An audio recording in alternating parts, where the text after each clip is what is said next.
Hi everyone, welcome. What I have here up on my bench is the bag that used to be outdoors. So for the longest time we were always just referring to it as the outdoor worm bag. But it was something like it was 54 days ago last time. I'm just having recollections of my little information board. I think we had mentioned how it had been 54 days that it had been down here, but that was 10 days ago when we last checked in. So if that was 54 days ago, that means 64 days ago. More than 2 months now that this system's been inside. Protected from the cold, really, was the only real reason for bringing it inside. So in the past, I had always left the system to just fend for itself out in the cold. Occasionally bringing it indoors to protect it from the cold, but not down here into the wormery, into another indoor space where it could stay warm. But this time I decided, you know what, I'm just going to bring it down here in the wormery. Man, these guys have really done a number on this top covering piece of cardboard. Last time it was still intact, going all the way around. I think it was running very thin over on this edge, but they've completely nibbled it away. Even over here, it's almost practically torn through, but still intact. Probably about 3/4 of the way around, but I think at this point it's not really going to serve much purpose as a top covering piece of material anymore. I mean, unless we just sort of bring it back in a much smaller compressed form like so, which we could probably do, you know, because I like having something over the feeding area. And the feeding area is going to get a number of things today which have a pretty good moisture content to them. What we have here is some white pumpkin and some Brussels sprouts leaves. So I guess the majority of the weight here is liquid, because as soon as these frozen pieces of pumpkin thaw out, they're just going to release their moisture, and these leaves don't account for a whole lot either. Now, I did come down here prepared last time, 10 days ago, with all kinds of stats about the system's age, how many feedings it had gotten. And I didn't come down here prepared with any of that today. 54 somehow stuck in my head in terms of how many days it had been indoors already. And I mean, the age of it is really up there. It's probably, what was it? I think we even had noted the equivalent of how many weeks had passed. So I thought it was like 57, no, 47. 47 weeks, and then if we add 10 days to that, we're at 48.5 weeks now. So I mean, we're pretty close to that 52-week mark, a year, and I didn't really have plans of having the system go an entire year. I did actually already hint at the possibility last time how we might just go 1 or 2 more feedings in here and then start to drive the system towards harvest and get these worms that live in here a little bit more active on a whole fresh environment, instead of them having to sort of, you know, hunt around for fresh bedding material or food scraps. Although, you know, if you ask me, there is a whole lot of that stuff in here too. So I think before we could harvest, we would probably sort of bring the system to an end by giving it its last feeding, but then, you know, give it some time so that the worms could really break down the residual scraps of bedding and foodstuffs that are still lingering here within this material. I mean, just scraping off the, you know, kind of doing a brush through of the top surface. I mean, a good amount of this does have castings in it, but a good amount of it is just sort of recyclable bedding materials. So I think what we'll do is we'll just plop all these unbroken down bits that we collected off the top down into the feeding area as the foundation for today's feeding. And that'll get it all really damp and hydrated. I think what we're seeing here is some of the skin of the little mini pumpkin that these guys got, because we had thrown an entire pumpkin into here, and the pumpkin got finally consumed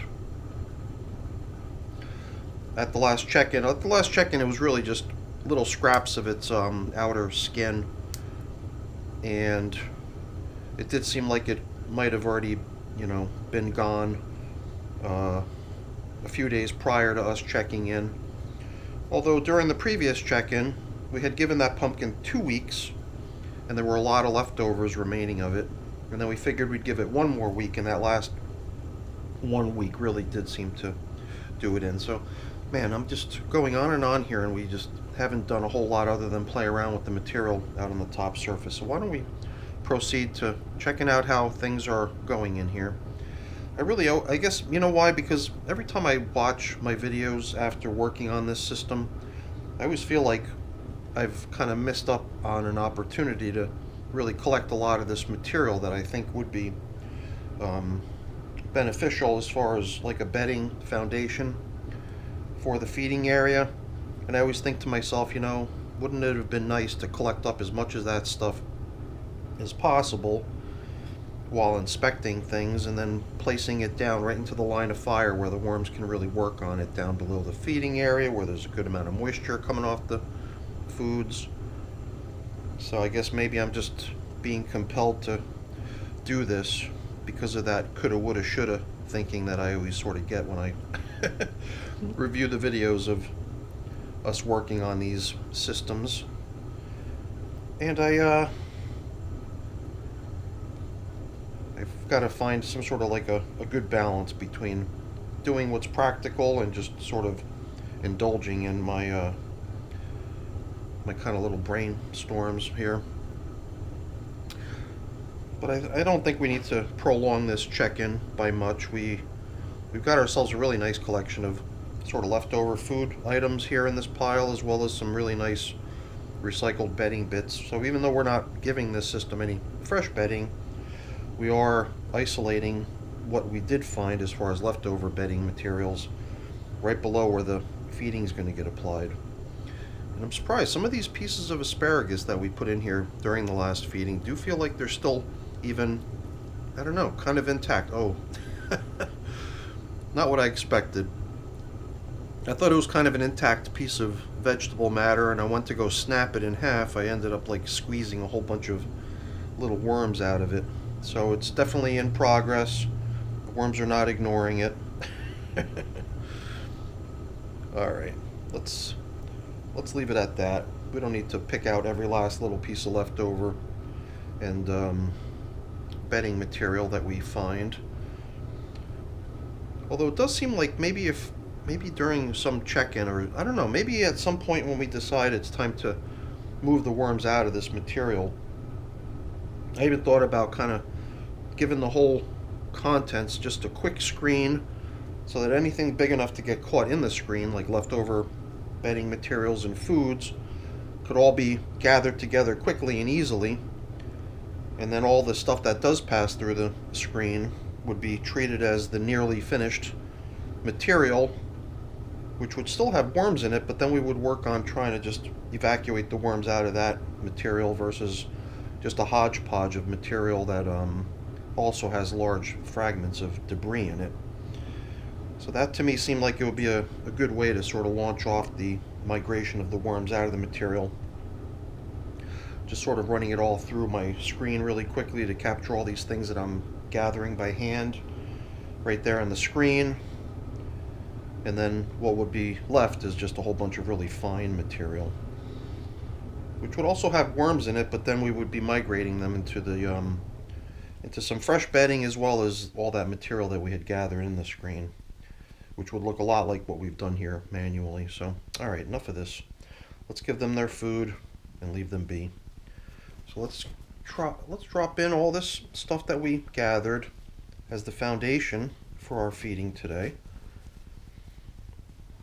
And it's leftover scraps of food. Some of them are just very slow-going bits of corn cob and avocado pit. And it also seems to me like this crabgrass as a bedding material is also a very slow-going material. Just seems very resistant to the breakdown and just seems to be lasting forever, because I mean I put that stuff in long before the system came indoors, so it was, you know, still why the bin was an outdoor system that I plopped in all this crabgrass as bedding once. And it was a lot of it, I'll admit. But you would think that a good bit more of it will be gone by now, if not all of it. So the fact that I still see leftovers of that stuff around here is a little bit interesting, I guess. I mean, it doesn't bother me one way or another. It's just something I normally don't use as a bedding material, so I didn't know what to expect. So maybe it's just that it surprised me in terms of how long it's taking to break down. Alright. I guess if this stuff was still frozen solid, it wouldn't be trying to stick to this plastic container. It was a little while ago that I took the stuff out of the freezer, so it's already had a short while to begin thawing. But I guess now that it's going to be combined with a bunch of room temperature material and surrounded by room temperature materials, it's probably going to thaw out almost immediately and start dripping water, moisture content down into the system, and then I think that's going to just help further hydrate the contents of this container. Although I must say, we were growing a little bit concerned during past check-ins about the moisture loss of this system due to evaporation. So we had already taken measures such as lining the space in between these two bags with, these are fabric bags, so what I had placed in between the two layers was plastic to try to prevent loss of moisture out through the sides. And then for the longest time we were just using that colorful plywood cover as a way to keep the moisture in here. And then I tried some bubble wrap, but then I ended up crafting that nice thorough round shaped plastic covering to really keep the moisture down within the system. So there's still places where the moisture can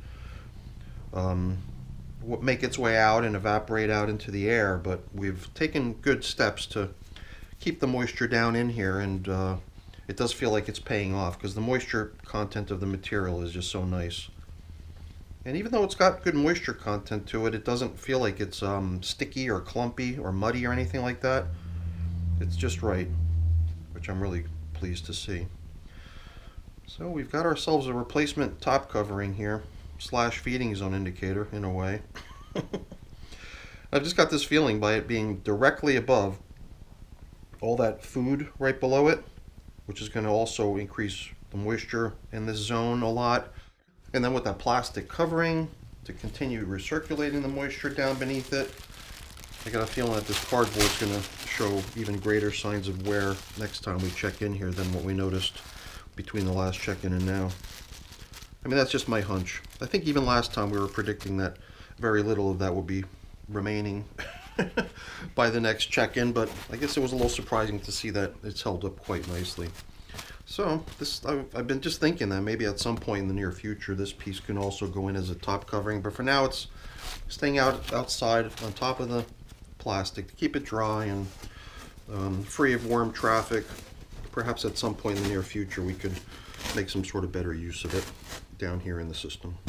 Alright everyone, that's it for today's check-in with our version 4 of my worm bag. No longer an outdoor system, just kind of hanging out down here, but probably ready for harvest soon. I think the material in here looks really nice, the worms look great, and it's the intent that I've had for a while now, and that's the reason I'm putting stuff in there that I don't think is going to last. So I guess if we were to come back in here in another 7 to 10 days, we may or may not see leftovers. We may or may not feed them again. I'll just have to play it by ear. So that's it for today's video, everyone. Hopefully you enjoyed it. If you did, as always, please don't forget to leave me a quick thumbs up before you go. That's always really appreciated. And if you haven't done so already, please also consider subscribing to the channel. That's very much appreciated as well. All right, everyone, have a great day. Thanks for watching. Bye now.